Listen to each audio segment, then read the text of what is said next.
بەڵام وەکو ئاماژەم پێکرد من لەسەر بابەتی بە ئامانجگرتنی ژێرخانی وزە و گاز و نەوت یاریمی کوردستان قسە دەکەم لەگەڵ میوانەکەم بەڕێز دکتۆر سەباح سوبحی ئەندامی لیژنەی نەوت و گاز لە خولی پێنجەمی پەرلەمانی عێراق لێرە لەگەڵما دکتۆر جارێکی دیکە بەخێر بێی. بۆچی بەم شێوازە ژێرخانی وزە ئابووری و نەوت و گازی هەرێمی کوردستان بە ئامانج دەگیرێت؟ ئامانج لی چییە؟ ئەم دەستانە کێن؟ سڵاو لە بەڕێزت گوڵباخان بەخێر بێ. مۆزۆی ئامانجگرتنی ئەو کێڵگە نەوتی و گازیانەی کە هەیە لە هەرێمی کوردستان زۆر ڕوون و ئاشکرایە. ئەگەر لێکدانەوەی خۆمان بکەین لەسەر مێژووی لێدانی ئەو کێڵگانە بۆمان دەردەکەوێتەوە ئەو ماوانەی کە ئەنجام دەگیرێن ئەو کێڵگانە ماوەیەکی دیاریکراوە. ئێستا ئەوەی کۆرمۆر کە ئەنجام درا ئەو کارە ئێمە وەسفی دەکەین بە کارێکی تیرۆریستی، کارێکی دژ بە مرۆڤایەتی. ئەمە لە کاتێکدا هات دوای هەڵبژاردنەکان بوو، دوای ئەنجامەکانی هەڵبژاردن بوو کە سەرکەوتنێکی مەزن. واتەمە بەستی سیاسی زیاتر لە پشتە. ئەکید ینی ڕێکدانەوەی سیاسی هەیە، دەرەنجامی ئەمنی هەیە، دەوافعی اقتصادی هەیە، لە ڕووی کۆمەڵایەتیەوە ینی تەماشا دەکەین لە ڕووی سیاسیەوە ئامانجەکەیان ئەوەیە نامەیەک بنێرن بۆ هەرێمی کوردستان کە ئێوە ئاسایشتان ئێمە دەتوانین لە هەر ئەگەرێکدا لە هەر کاتێکدا دەتوانین دەست بخەینە ئاسایشی هەرێمی کوردستان. لە ڕووی اقتصادیەوە هەوڵ دەدەن کەەوە زەربە لە اقتصادی هەرێمی کوردستان بگرن. لە ڕووی ئەو پرۆژانێک کە هەیە ڕووناکی پرۆژەی ڕووناکی کە پرۆژەیەکە دەنگدانەوەی هەبوو. ئێمە لە بەغا بووین زۆر بە وازەحی بە دەردەکەوت بۆ ئێمە کە ئەوانە دائیمەن دەیان گوت ئێوە حکوومەتتان حکوومەتێکی مەزبوطە، مەشارێعی استراتیجی هەیە. طبعاەوە تەسیر دەکات لەسەر شەقام. ئەوانش دەیانەوە زەربەیەک لێ بدەن لەو قسە و باسانە تا ینی ڕنگدانەوەی هەیە. بەڵام خۆشببختانە ڕنگدانەوەیکی ئیجابی هەیە. هەرێمی کوردستان لە پێگەی هێزدایە. ئێستا وای لێ هاتووە کە ئەو لێدانە مەسلەیەکی نێودەوڵەتی گرتووە. ئەو بڵێن ئەو تەسریحاتانێک کە هەیە لە واشنگتن دەیبیستین، لە ئەوروپا دەیبیستین، ئەوە هێزێکی باشیدا هەرێمی کوردستان کە ئێمە دائیمەن ملەتێکین زوڵممان لێ دەکرێت، دائیمەن کێشەمان بۆ دروست دەکرێت، لە مەسلەی موچە بگرە، لە مەسلەی نەوت و گاز بگرە، لە مەسلەی علاقاتمان لەگەڵ حکوومەتی اتحادی کێشە و گرفتەکانی مادەی 140 بۆمان دەردەکەوێت کە ئەو قسانێک کە ئێمە دەیکەین ئەوە واقعەکەیە ئیسبات کرا. کە بەڵام ئەوەی کە جێگای تعجبە کە حکوومەتی اتحادی تاکو ئێستا لیژنەی لێ کۆڵینەوە شتیوا دەکات. شتەکان دیارە وازەحە. ئەمە ینی دەوروبەری کەرکووک دیارە ئەو فەسائلانی کە لەوێن دەرن کە فەسائلە وەلاییەکانن پێویستی بە حرەکەتێکی عسکەری هەیە، پێویستی بەوە هەیە ڕامالینی ئەو فەسائلانە بکرێ. یعنی حکوومەتی اتحادی تاکەی ینی دائیمەن تەمەشا دەکەین بەس تەمەشاکەرە و لێکۆڵینەوە دەکا و دەرەنجامی لێکۆڵینەوەکان بەو شێوازەیە کە یعنی بە ئەخیری بەیان نامەک دەردەکات. نەخێر دەبێت لەسەر ئەرز کاردانەوەیکی فعلی هەبی عسکەری هەبی تاکو بتوانین دکتۆر لە ساڵی 2007ەوە هەرێمی کوردستان خاوەن پرۆسەی گاز و دەرهێنانی نەوت و بەرهەمهێنانیەتی بە شێوازی جیاواز، بەڵام تا ئێستا لە پەرلەمانی عێراق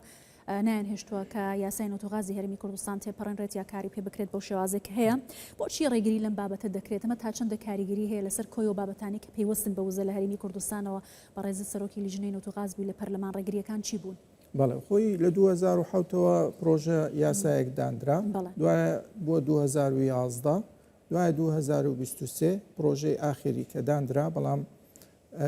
ئەگەر تەمەشای تەسەسولی ئەو پرۆژانش بکەین، تەمەشا دەکەین ساڵ بە دوای ساڵ ئەو مەوادانەی کە تێی دەخەن مەوادی زۆر تەعجیزیە بەرامبەر بە حقوقی دەستوری کە لە مادەی 111 هاتووە لە دەستوری عێراقی. یعنی هەوڵ دەدەن سەلاحیات کەمکەنەوە، هەوڵ دەدەن کەەوە نەزرەیەکی مرکزی بخەنە ناو ئەو قانونە تاکو بتوانن کۆنتترۆلی هەموو سەرچاوەکانی نەوت و گاز بکەن. ئێمە باش دەزانین مستقبلی ئەو حەقلە مستقبلێکی زۆر بەرزە. ینی تەمەشا دەکەین لە ڕووی تەوەسوعەوە بەردەوام بەرفراوان دەکرێت، لە ڕووی ئینتاجەوە عالەمیە نیش ئەگەر لێکدانەوەی خۆمان بکەین لەسەر استیفادەکانی ئەو حەقلە ئەوەیە اقتصادی عالم اعتیماد لەسەر گاز دەکات نەک لەسەر نەوتی کە حفوری پێ دەڵێن هەم برادرە لەگەڵ ژینگە لە ڕووی استیفادەکەشی زیاترە و لە بۆ کارەبا و ئەوە تاقەی زیاتر دەداتە مۆلیداتی تۆرباینەکە کەواتە مۆزوعی ئەو یاسادانانە بۆ نەوت و گاز ئەویش شتێکە لەبەرەوەی تاکو ئێستا معلق ماوەتەوە ئەوە کێشەی زۆرمان بۆ دروست دەکات چ لە یاسای بودجە چ لە ئەو اتفاقیاتانی کە دەکرێت بەستنی مەلەفی نەوتی بە مەلەفی موچە ئەوانە هەمووی یعنی کەم تەرخەمی لە حکوومەتی ئیتیحادی بەدەردەکەوێت لەبەرەوەی پرۆژەکەی تاکو ئێستا ڕەفعانەکە زۆر باشە دکتۆرە و هێرشی کە کرایە سەر کێڵگەی گازی کۆرمۆر دیارەکە کاردانەوەی زۆری لێکەوتۆتەوە هەرمی کوردستان لە نێو هاوکێشەی وزەی جیهانیدایە پێتوایە ئەم هەڵوێستەی کە وڵاتانی کۆمەڵگەی نێودوڵەتی بەرامبەر بە ئەم هێرشانە هەیەە تەنها لە ئاستی ئیدانەکردندا دەمێنێتەوە یا بەجددی دێنە سەرخەت بۆ ڕێگریکردن لە جارێکی دیکە دووبارە بوونەوەی ئەم هێرشانە خۆی ئێمە یاسایەکمان هەیە لە ناو کەرتی نەوتی ئەوش ئەوە دەڵێ کە حەقلێکی نەوتی درا بە کۆمپانیایەک ئەو کۆمپانیایە سەر بە وڵاتێکە ئەو وڵاتە خۆی دەبێ ئەو حەقلە بپارێزێ جگە لەوەی کە طبعاً لە عێراقدا بابەتی ئەمنی دەکرێتە سەر ئەستۆی حکوومەتی اتحادی بەڵام چییە؟ ئێستا ئەمە ئەو زەربەیەت نەک تەنها لە سەر اقتصادی عێراقی و لەسەر هەرێمی کوردستان و لەسەر پرۆژەی ڕووناکیە بەڵکو لەسەر داهاتووی مستەسمرینەکانیشە ئێمە باش دەزانین لە کۆرمۆر دانەگاز ئیش دەکات لەگەڵ هیلالی ئیماراتی هەردووکیان یعنی دەکرێت بڵێن نزیکن لە وڵاتە یەکگرتووەکانی ئەمریکا و لەگەڵ ئەوەش کە ئەو کاربڕێکەری باڵێزخانەی ئەمریکا کە هاتووە تازە مارک ساڤایە بەرنامەی هەیە بۆ حەقلە گازیەکان و نەوتیەکان چۆنیەتی فراوانکردنی و زیادکردنی ئاستەکەی کادەگاتە مەسلەی ئیکتیفائی ذاتی و پێویستمان بە غازی ئێرانی نامێنێت طبعاً ئەوە خۆی لە خۆیدا ئەگەر خوێندنەوەی بۆ بکەین بۆمان دەردەکەوێت یەکسەر ئەو لایەنەی کە زەرمەندە لە بەرزبوونەوەی ئاستی گاز ئێرانە لەبەرەوەی ئێمە گاز لە ئێران ئیسیرات دەکەین تاکو ئێستا بۆ مەسلەی بڵین کارەبا و ئەوانە ئەیتر دەمینێتەوە سەر ئەوەی کە ئایا تا چەند ئەوانە هەڵدەستن بە ئەرکی خۆیان بۆ پاراستنی کێڵگەکان دەمینێتەوە سەر مووقفی وڵاتە یەکگرتووەکانی ئەمریکا بە حکمی ئەوەی ئەو ڕێعایەتی مەسلەی ئابووری دەکات بە تایبەت لە ئیدارەی ترامپ کە هەوڵ دەداکەوە بە باشترین شێوە ئەو سامانە سروشتیانەی کە عێراق هەیەی بەکار بێتن استفادەی لێ بکرێ و لەلایەن کۆمپانیەکانیش سوودی لەوە باشە دکتۆر پەکخستنی کارەکانی هەناردەکردنی گاز لە کۆرمۆرەوە بە وێستگەکانی کارەبا لە هەرێمی کوردستان لەوێشەوە بۆ بەشێک لە کارەبا بۆ عێراق کاریگەریەکانی چی دەبن نەمە تاکەی ئەتوانێت بەردەوام بێت و پێتان وایە ئەو لیژنانی کە دێن سەردان دەکەن هیچ ئەنجامێک ئەدەن بەدەستەوە بۆی کە ئەنجام دەرانی بە سزا بگەێنن یا سەرداوێک کەن جارێکی پێشوش لیژنە پێکات و سزانەدرا هیچ بابەتێکیش ئاشکرا نەکرا بۆ ڕایگشتی ینی ئێستا ئەو لیژنانە خۆی شەرعیەتدانە بە کاری ئەگەر هاتوو هەر کاردانەوەیکی داهاتوو هەبێ لەسەر ئەرزی واقع شتێکی باشە بەڵام ئەگەر لە ئێمە بپرسن هەموو کەسیش دەزانی ئەو فەسائلانێکە لە دەوروبەری کەرکووک و لە دەوروبەری مووسڵ کێنە و کێ کۆنتترۆلیان دەکات دیارە ئێمە لە سەر ڕێگای خۆمان دەیانبینین دەزانین ئەوانە سەر بە فەسیلەکەن و فەرمانەکانی لە کوێ وەردەگرن و گوڵباخان دەمەوێت ئیشارەت بە وەک بکەم ئەوانە لە ڕووی ئیستراتیجیەوە کار دەکەن بۆ لێدانی اقتصادی هەرێمی کوردستان یعنی شتێکی عشوایی نییە بە ئامانزگرتنی کۆرمۆر لە دوای هەڵبژاردنەکان و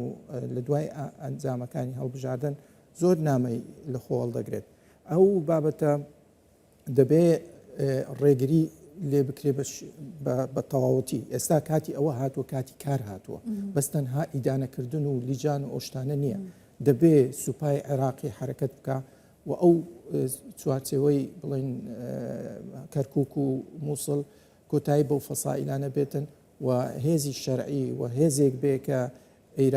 ئیرادەی ناو حکوومەتی ئیتحادیە و تەنسیقی ئەمنی هەبێ لەگەڵ هەرێمی کوردستان و لەگەڵ حکوومەتی هەرێمی کوردستان ئەو تەنسیقاتانە بەداخەوە ئێستا زۆربەی لە هەندێک ناوچە هەیە پچراوە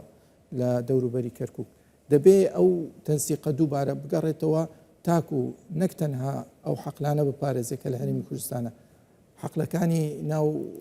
سنووری حکوومەتی اتحادیش ئەوانەش لە ژێر هەڕەشەدا. زۆر باشە، زۆر سپاس دەکەم بەڕێز دکتۆر سەباح سوبحی ئەندامی لیژنەی نوتوگاز لە خۆلی پێنجەمی پەرلەمانی عێراق. زۆر سپاس کە لەگەڵمان بووین.